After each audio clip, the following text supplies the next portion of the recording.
Hello, it's me, Eric. And I'm going to commentate this top scoring game of Overworld. Top on the high scoreboard, top of Iron Man.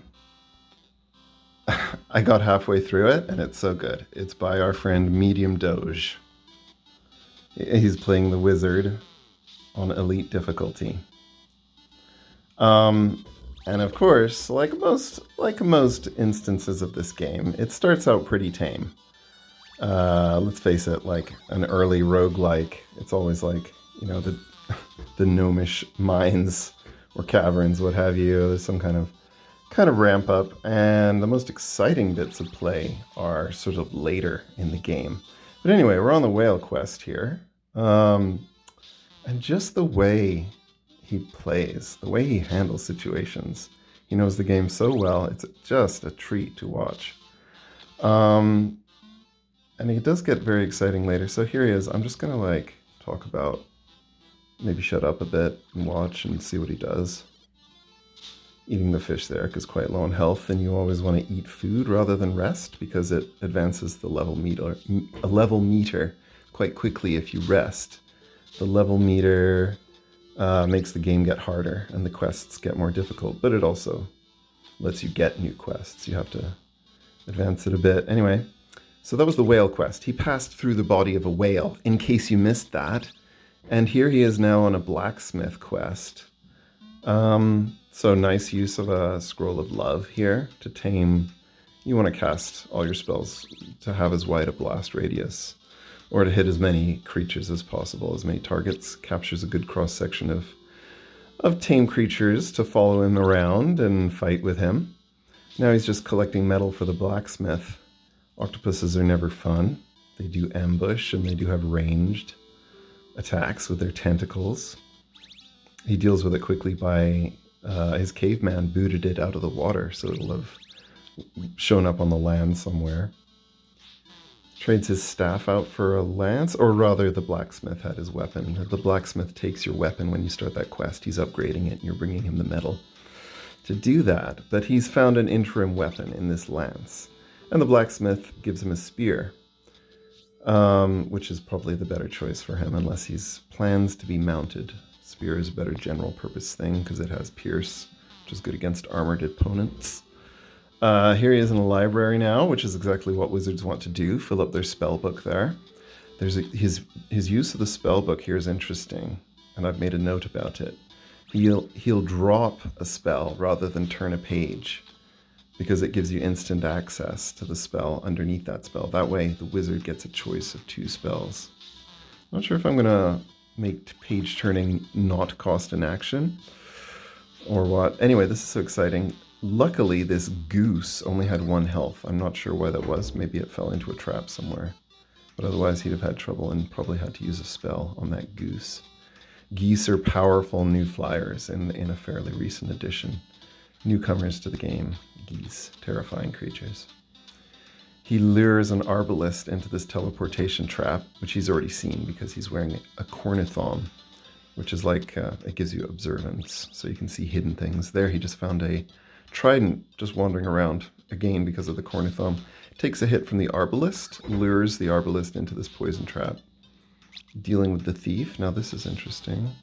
The arbalist is going to catch up with him, and he runs into a brigand.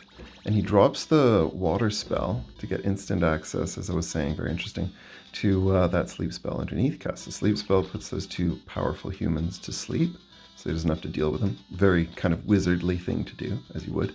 Picks up the saddle, and we're in for such a good time, folks, because of the saddle. This is going to be a blast.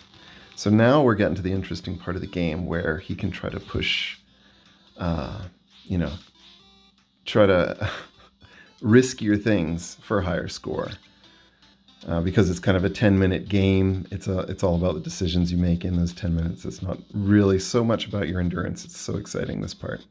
Mounts an elephant, excellent, because I think elephants are steeds, so with the saddle you get that for free, that mount, which also tames them. So if you dismount your steed for some reason, He's using the guitar, which is super fun, because It tames a lot of humans, but not all of them. So that brigand there didn't like his music of the guitar. The two cave people liked his guitar music, but not the brigand. They're not actually cave people. They are Neanderthals, just in case that's not the thing to call them. Anyway, so in a battle here, the Neanderthals that liked his guitar music are helping him battle the brigand, and they win that little fight. His trident having pierce, so that even with quite low damage, that wizard able to do some damage. Now he's traded that out for a rifle, which is good. A good solid weapon. Wizards have do less attack damage, so normally this rifle would be doing 1.5 kind of damage. Exciting because he's getting waves of monsters attack him now, because as you can see from the purple compass, he's ready to go past the gatekeeper. But instead, as we do for a high score, and Medium Doge here is quite a high level player, you know, he's gone for them big bucks. That high score. Arbalest pops out of the hut. This one he manages to tame with the guitar. Some guitar music. Battling a goat in a hut. His elephant's getting quite low health. Now what happened there is very interesting. Because his elephant can't go around a corner, when he went to go around the corner, he just dismounted the elephant. You gotta stash your elephant in a hut for later. Puts the brigand to sleep. Brigand, very powerful. It's got half an armor. It does pierce damage. So it's just overall formidable, very formidable human. Escapes the hut.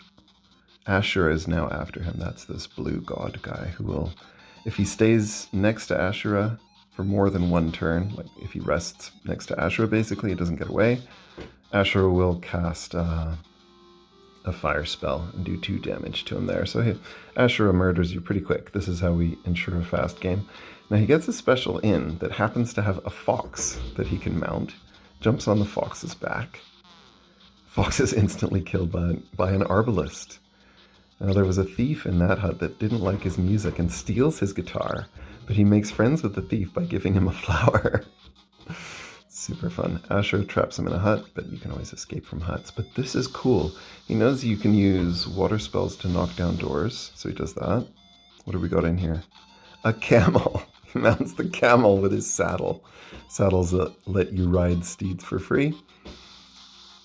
He reads a scroll of time. The time spell, freezing time for everyone except him here. Uses it to bust into the library. And this is about when I decided I was going to record this one, because it's so fun. I think he ends up with a score, well, I think we saw right at the start, 3,600 or something, so he's still got a ways to go here. Battles a bull in a hut. His old camel is killed by an ambush by that knight there. Uses his rifle to shoot a magpie. His camel has a snack. His camel does not get hurt by heat damage, of course, in the desert, but he does. A moth is replaced by Ashura teleporting in to trying to ensure a quick game here. But our friend Medium Doge battling to the last with a rhino here. He mounts a frog. The rhino's still struggling out of the swamp. He knows the crocodiles struggle, hits 4 beasts with a scroll of death, and stuns Ashura for a turn here. Very nice. Very nice play. This is the exact moment I decided to hit record. Alright, so he's killing the rhino with a shuriken. His arbalest just looting wildly, picking up emeralds. This is so fun. It's such a battle. Alright, off he goes. He's escaping from the shop. Oh, so smooth. Takes out those scrolls that the sages were carrying, so they can't cast their spells. Oh, he actually kills them. They must have been weak. Water spell only does 1 damage, and humans usually have 3, so they must have come through a desert or something. Picks up a scroll of protect, and this is nice. Look at that, the little froggy getting all protected. Yes, I'm a wizard. I'm a wizard. I'm riding a frog, casting scrolls of protection in your store. I'm basically a wizard. Here comes the big water spell. Take that, creatures of the air. Another water spell. You don't even care what's going to happen now. I believe that won't stun Ashura. Or will it? Nope, it doesn't stun him. Just does some damage. Big fire spell. He loses a scroll from his spell book. This eagle is... The eagle had to get away from Ashura. Creatures will always try to get away from Ashura before they attack. So he had an opportunity to shoot it there. He's still got the saddle. Uses an egg. Sorry. Uses an egg to, what am I saying? To mount that weasel. I don't know how they got dismounted. Sorry, I was paying attention to my stupid lock thing, obviously. Not a professional. What have you. And here we go. More Ashura. Okay, this is getting into seriously dicey territory. There's going to be some bending of the odds here. So I'm on the lookout. He's battling tigers. The odds seem grim. When the terrain around you is this choppy, it gets super hard to escape. So if Ashura comes after him, taking tiger claws direct to the scroll or to the spell. Here, there it is. There it is. 10 minutes, 11 minutes. Thank you for watching. This has been Overworld, and that was Medium Doge. Build 3.2.1, 2.3.1. Anyway, signing off. Bye.